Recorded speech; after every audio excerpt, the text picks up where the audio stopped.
Everybody, good evening. Thanks for joining us. My name is Ed Lewis. I am the National Training Manager at the National Education Union. I'm also on the steering group of StrikeMap. And I'm really excited to be chairing the event tonight and to have a panel of illustrious guests. We're going to talk about social justice unionism, what that means for us, its implications for us as trade union activists, or if you're not actively involved in the trade union movement, for anyone seeking to fight for a better world. This event has come about on the occasion of the visit of Cecily Myart-Cruz here to the UK. She's visiting the National Education Union, as many of you know, because there's a number of NEU faces here, to speak at our first National Reps Conference this weekend. And she's spending the rest of this week with us for a range of events. And it's really exciting to have Cecily here. This is her only public event of her trip. And I'll say a little bit more about Cecily in just a moment. But alongside Cecily, we also have Kebede, who is General Secretary of the NEU, and Gawain Little, who is the General Secretary of the GFTU. General Federation of Trade Unions. This is the first event also in the GFTU strategy series, which carries on tomorrow, I believe, is the next event, and that's hot on the heels after this. And Gawain may speak a little bit more about that later. So yeah, we're bringing together here NEU, StrikeMap, GFTU to bring this event to you tonight. The way the event will work is that Cecily, given the sort of limited opportunities we have to meet with her, is going to give an opening contribution, and then we're going to have some responses from Daniel and Gawain, and maybe a bit of interaction up here, and then we'll open it out for a discussion with all of you, and we'll be done no later than 7:30. Daniel has to leave a little bit early in any case. So, with all of that said, I'm just going to introduce Cecily, who is the president of United Teachers Los Angeles, which is a remarkable union of nearly 40,000 teacher members in LA, and who have really transformed their union over the last 10 years, and Cecily has played an absolutely pivotal role within that. She's the first woman of colour president of UCLA, and she had leadership roles in their 2019 strike and their strike last year in 2023. She's led the union to win over a 20% pay rise for their members, but also to fight on a much wider range of issues that you can put under the banner social justice unionism. So that's why we wanted Cecily to speak to us tonight, because the focus of UTLA is not just about bread and butter issues, as important as we know they are, that's about our livelihood, but about a wider agenda of racial and social justice, and that is a concern that animates the NEU and the GFTU as well. So we're going to hear a bit of a response from British trade unionists after we hear the example and the ideas that Cecily will share with us first of all. So I'm going to hand over to you, Cecily. Well, thank you.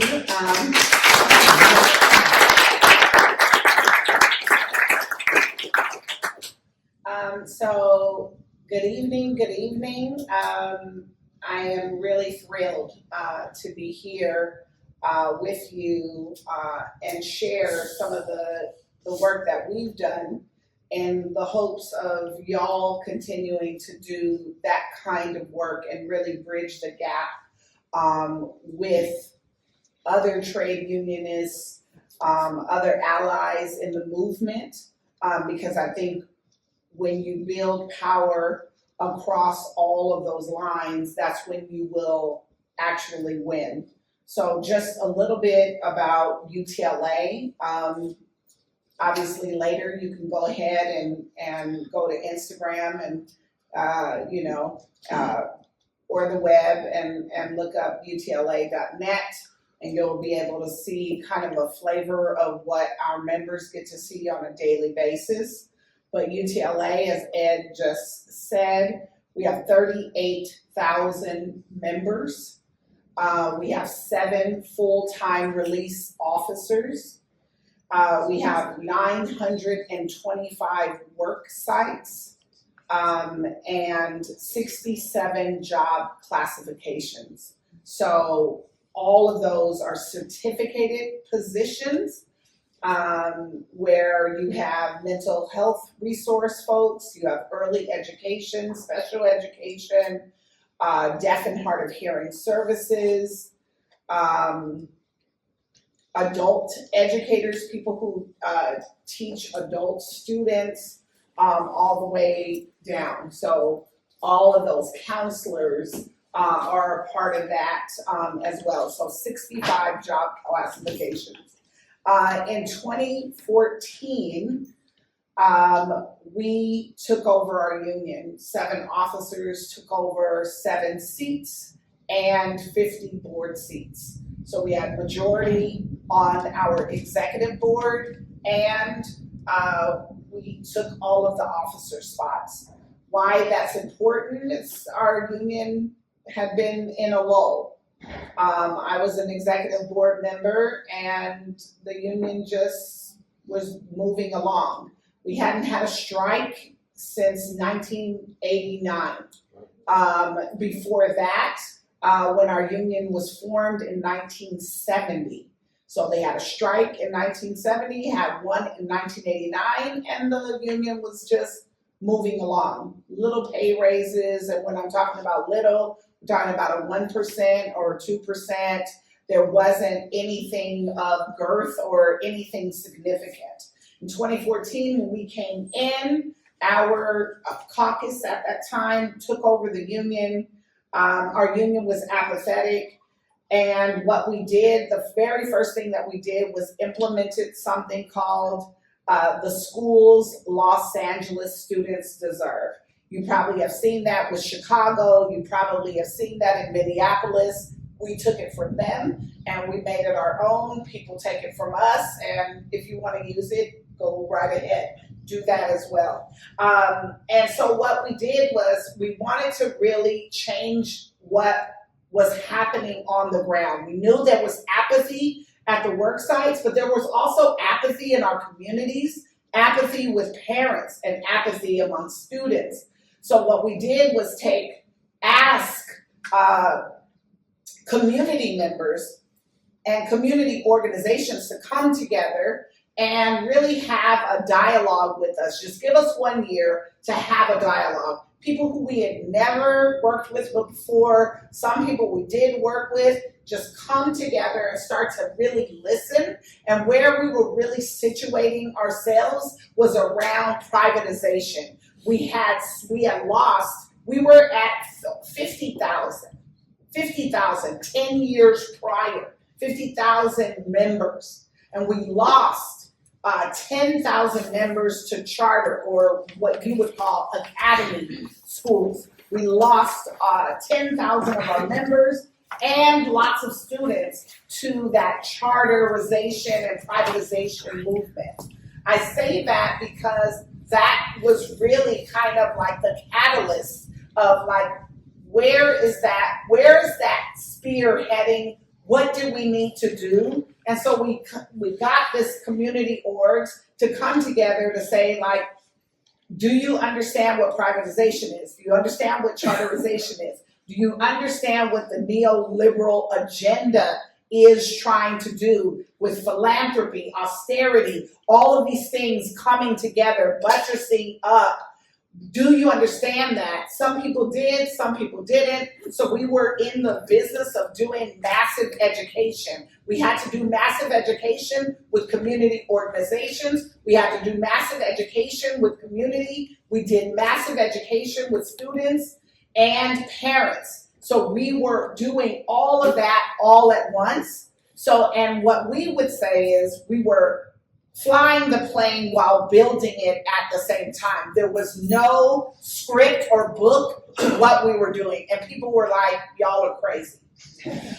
in our executive cabinet, we were like, we also need to have a strike because we need to galvanize, but we couldn't tell that to the members.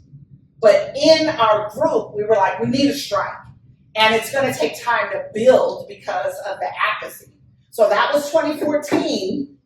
We had our strike January of 2019. So it didn't happen overnight. It took time. Lots of things happened during that time. So I wanted to situate that in the room.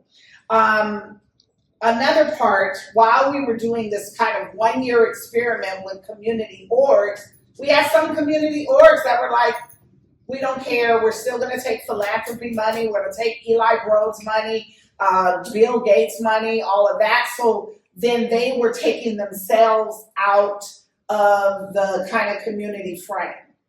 And what we were left with were 100 community orgs that said, we're gonna be rock solid with you, but we don't know that we wanna sit at the inner table.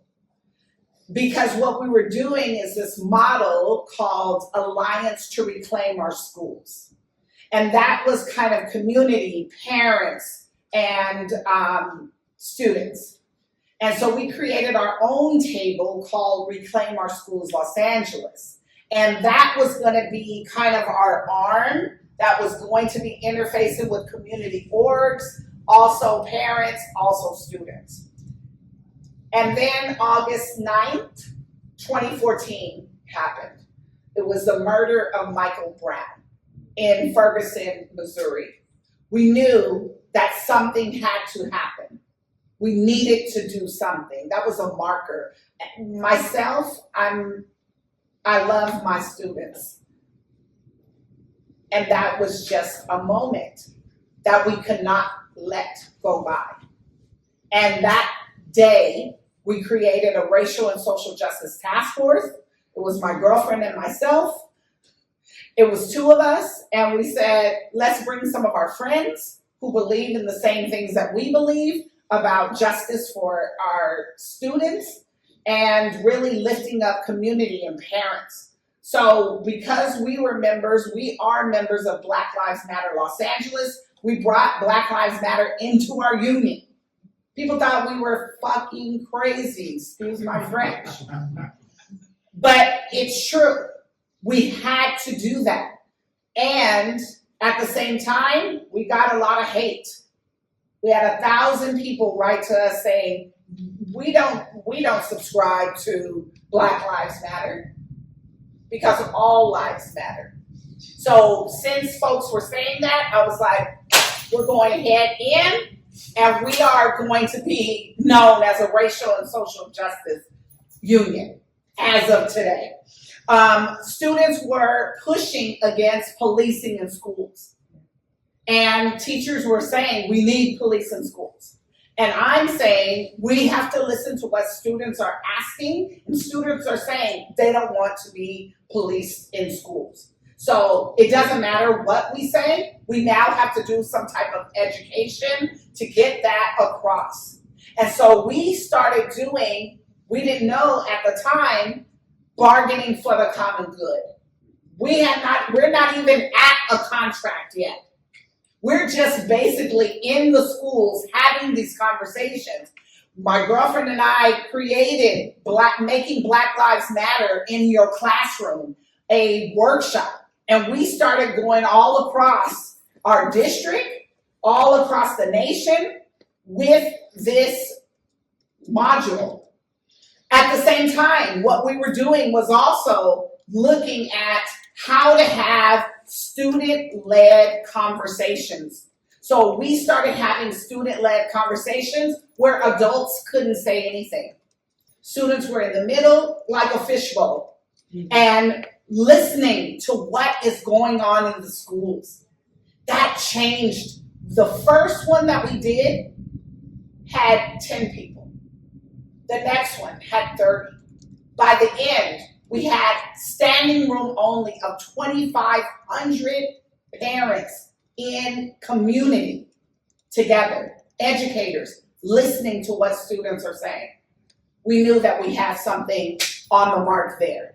So now we had parents and community galvanized. We had students galvanized. Now we got to do the business of getting our members galvanized. So now we have to start taking this apathy and putting a name to it. And I always talk about FUD, fear, uncertainty, and doubt, because we know that's happening. That's where they drive, the boss drives a wedge. So we're saying, okay, we've got to have these conversations. It's got to be rich. So we started to build for strike action in the face of absolute apathy. So how do we do it? We started with one-on-one conversations. We have to build the union from the inside. We had to build our chapters. We had to give honest conversations. We made every officer and staffer go to school sites. It's not enough to dial it in with an email or a phone call. We got to meet with folks. We have to find out what's going on. And when members tell us, we hate the union hasn't done anything for me, guess what? We have to take it. Take notes. What do you want to see change? So we started asking that question, and we asked the parents to start asking that question to other parents. Other students were asking that question of other students. And then we were bringing that information together because we needed to build a platform of the schools Los Angeles students deserve that encompass educators, that encompass community, that encompass our parents and the students. All of those things had to come together in one fell swoop. It took us 13 structure tests. We started with surveys. We had sticker up days, button up days, wear your red shirt Tuesdays, all of these different things. We had to do this systematic work to get us across the finish line. And one of the tests in between, before we got to January 2019 strike, we said the year before, we've got to have a huge rally in where we call Grand Park, in front of City Hall. And people were like, nobody's coming. And I'll tell you, for just 10 minutes, I thought nobody was coming either. There were a few people, I'm on the big stage and I'm like, oh, it's 4:30, like how we were here. It was like, oh, there's not a lot of people coming. And then our system, our metro system that, people drive everywhere in LA. But that day they started riding the trains and people were just coming down and it was a sea of red. And just for that rally, we were able to bring 30,000 people. Now this is a year before we struck. And as folks saw, like, whoa, their friends and their partners, they were like, okay, this union is on the move. And we didn't keep people there, a long time. We had very specific conversations. We had Randy Weingarten, our AFT president was there, our NEA president at that time was there to bring greetings to the crowd. We spoke to the crowd and then we released people. And so that was 1 year. So that was in January of 2018. By December, we went and attacked the Broad Museum. So Eli Broad is like this horrible person. He's now deceased. That's fine. And he built a museum. And we said, we're going to boycott it. So it was their opening day. And we held a huge rally in front. And that's where we really saw, like, okay. So that was January. Now December, we're ready. And then when it came to 2019, January of 2019, no one believed that we were going to go on strike. We told them, no one thought we would do it. And it rained torrential rainstorms. It doesn't rain in Southern California. There's a whole song by Tony, and that's a lie, because we've proven that every time we go on strike, it's raining there. And so torrential downpour, but everyone was out, and we had 60,000 people filling the streets, students, parents, and community, because we built that cachet with folks. Folks understood why we were doing what we were doing, and they were committed to this fight. And so that is kind of like a rough overview. And what I want to say is the work that we did with parents and community and students was not transactional. In times past, it had been transactional. But we really were key on bargaining for the common good. We asked parents, we asked students, we asked community members, what is it that they wanted to see? And then we married that with our own issues and concerns. And that bargaining for the common good has lifted our union to not only be a fighting union for racial and social justice, it has been an absolute gift for us being a badass union. Thank you.